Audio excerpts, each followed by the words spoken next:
Salut les amis, comment ça va? Aujourd'hui, on sort enfin la vidéo d'interview de Bigard, et pas que d'interview d'ailleurs, de rencontre. On vous l'avait dit dans la vidéo des 1000 abonnés qui est là. De quoi? La miniature. Ah d'accord. Et donc? Non mais on s'en fout. Ok. Donc on a pris énormément de plaisir pour cette vidéo. D'ailleurs, à la fin de la vidéo et en dessous, en description, vous aurez un lien pour la billetterie pour aller voir Bigard. J'arrête les conneries et on vous mettra la fiche du spectacle à la fin de la vidéo.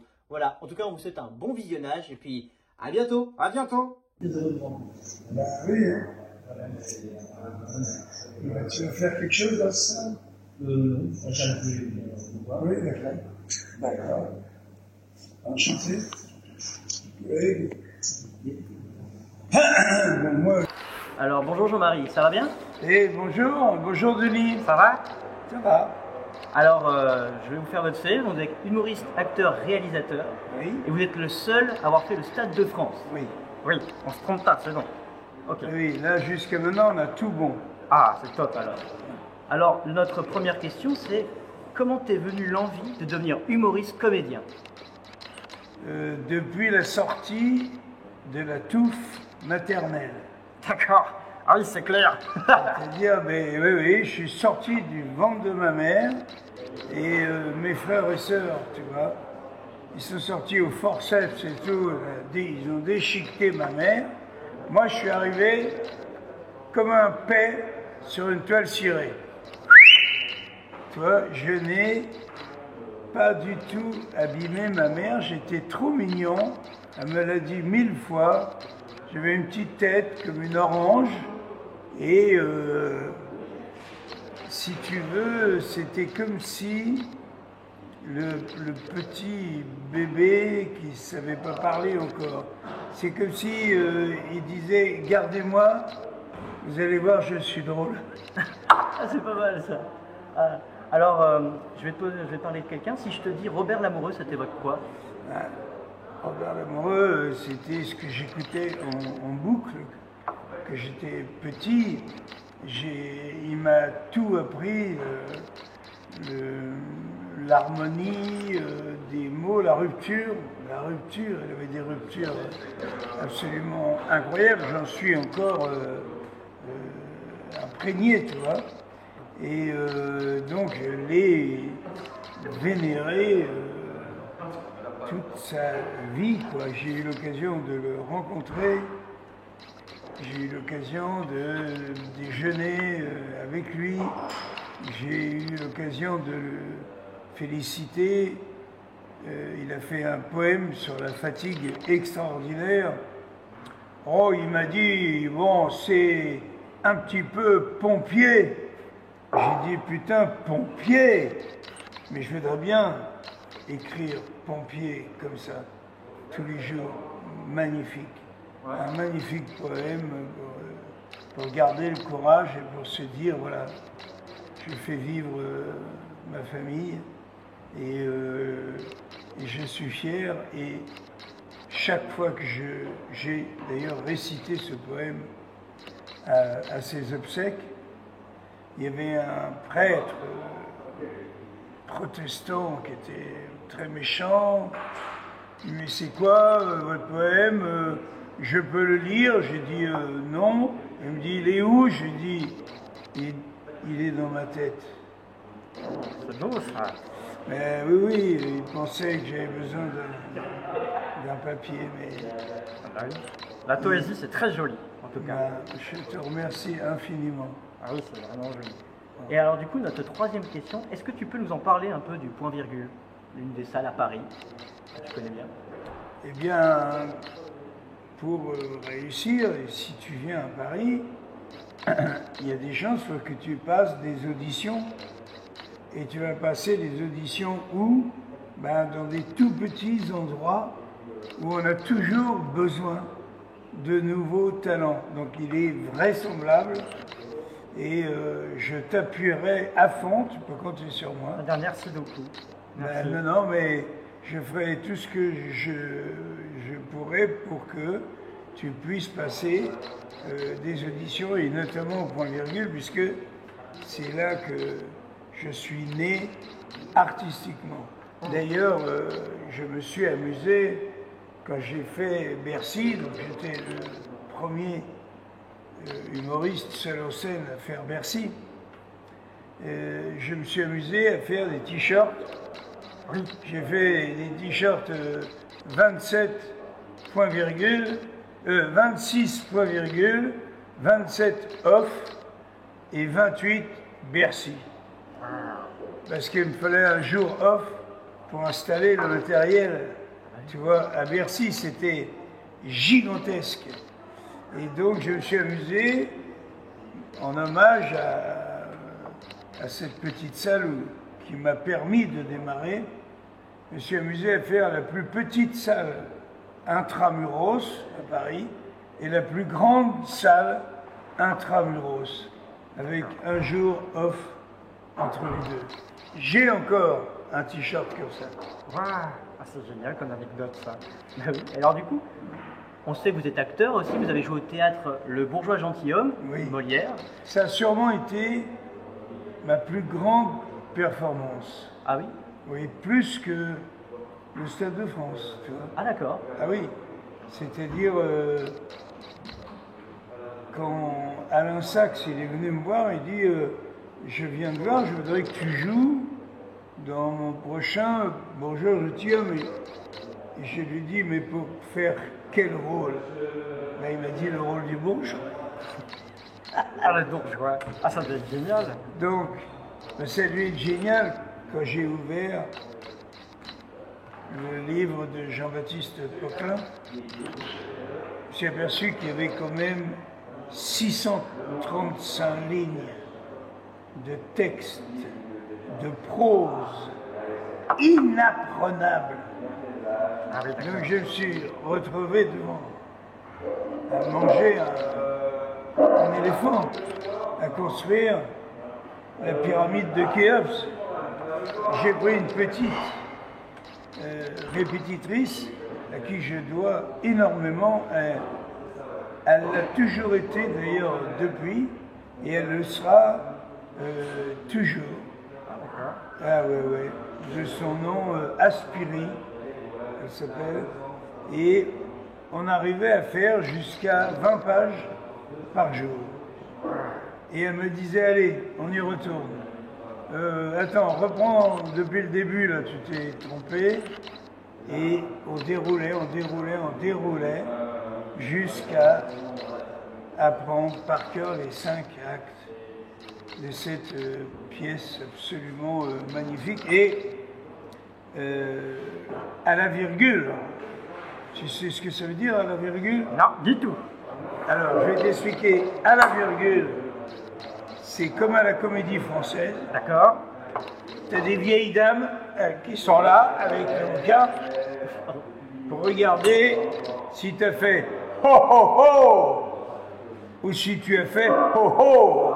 Ah oui, c'est différent. S'il y a 3 O, tu dois faire les 3 O.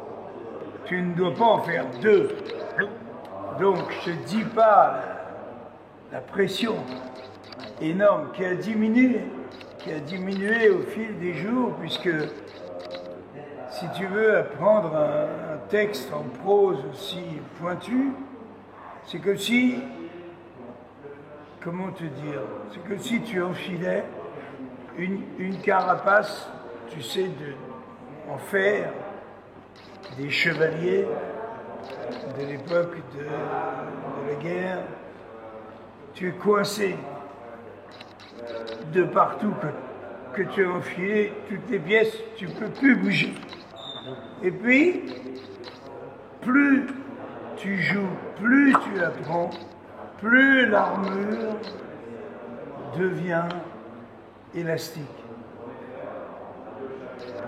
Tu as raison d'être bouche bée parce que, au bout d'un moment, tu ne la sens plus. Cette armure, elle est devenue ton corps, comme le personnage.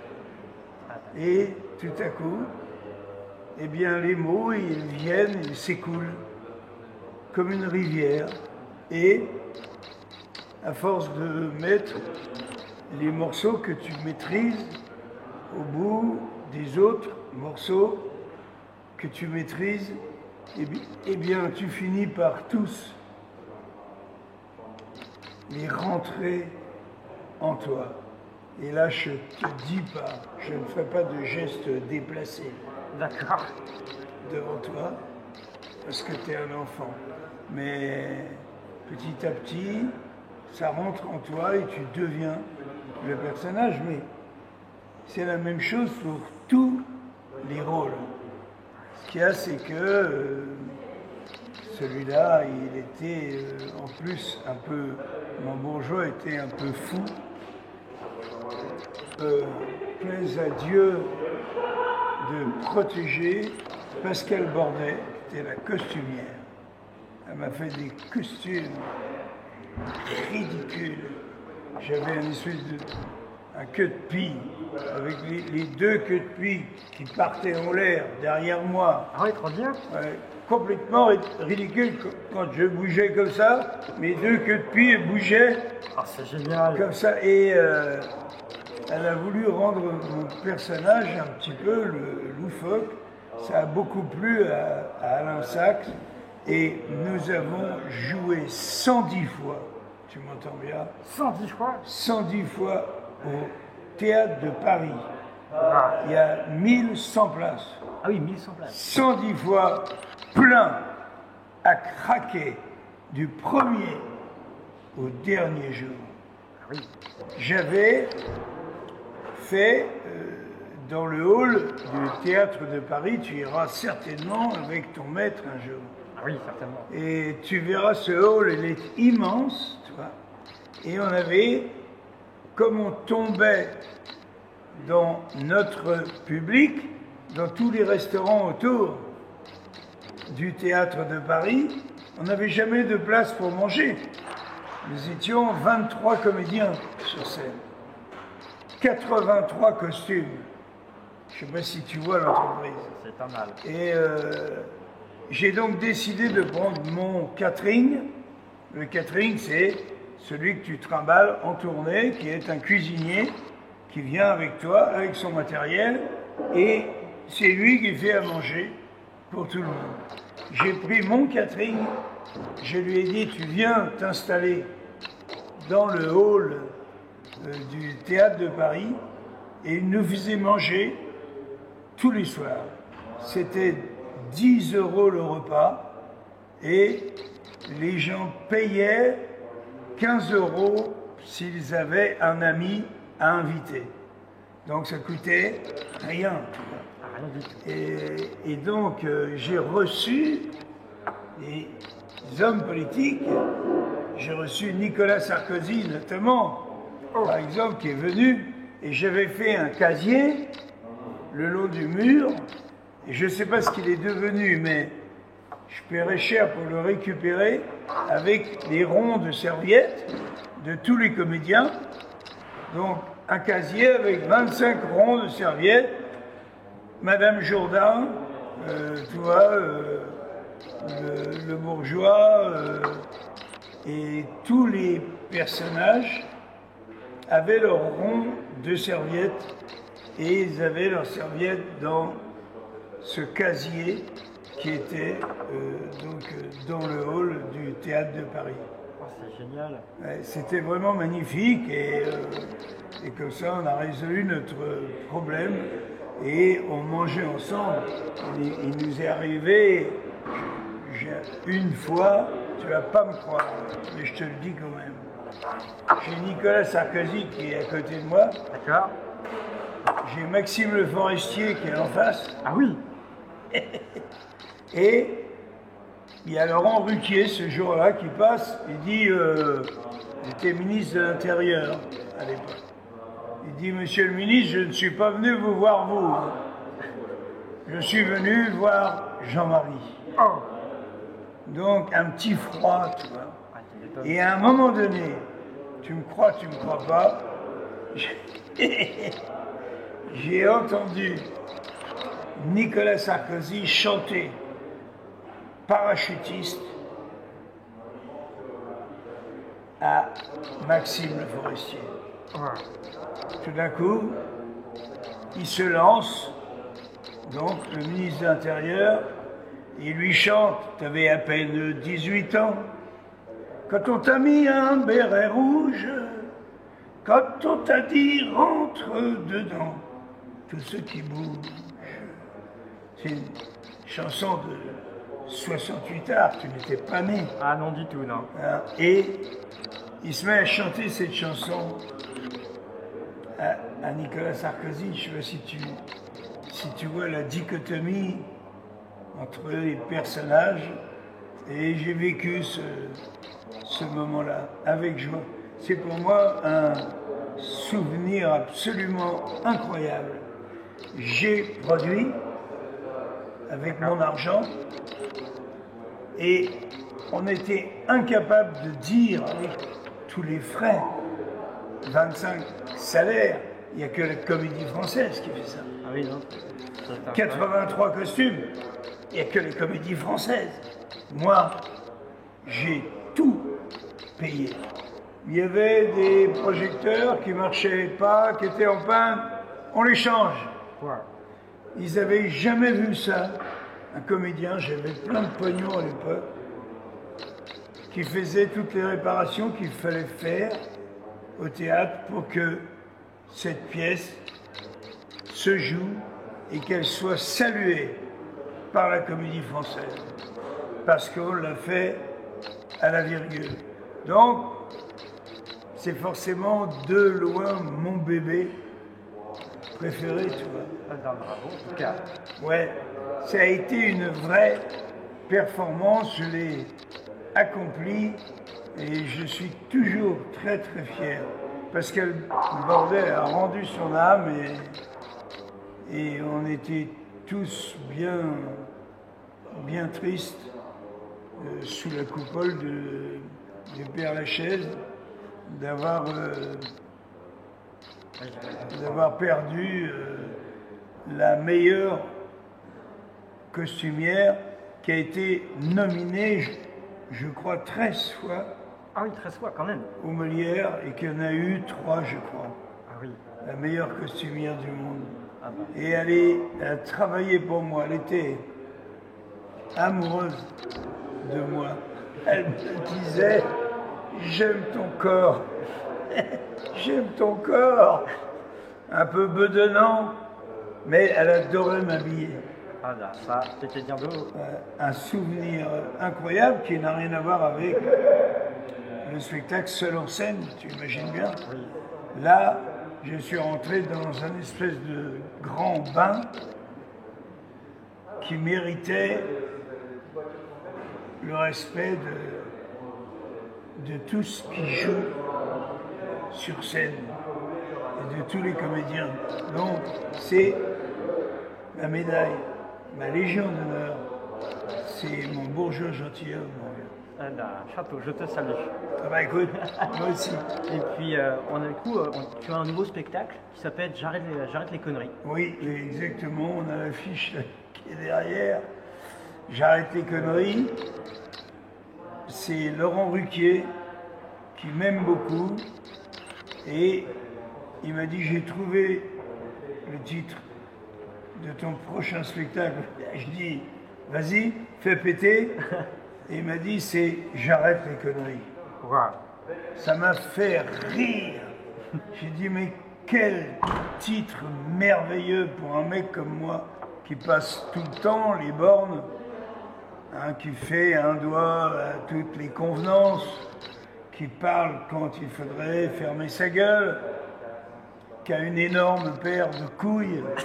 Oui, ça je suis d'accord. Ben oui, non mais tu verras, tu en auras une énorme aussi. Ah, j'espère. Ben oui, et tout le monde t'adorera pour ça. Mais il faudra quand même que tu sois un peu prudent. Tu demanderas à ton maître.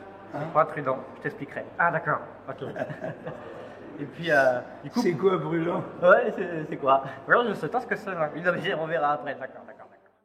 Et pour finir, le conseil de Jean-Marie Bigard pour Denis. Denis, tu es logé à la même enseigne que ton maître. Il faudra que tu l'aides. Il va falloir que tu sois bon. Hein? Et Denis, après, tout le monde va tomber amoureux de toi. Ah, oui, amoureux, ouais.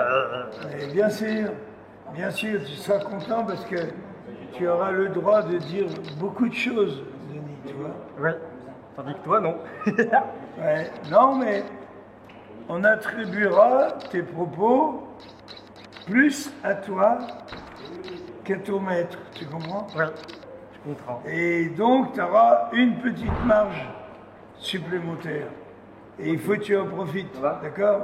Ok, d'accord.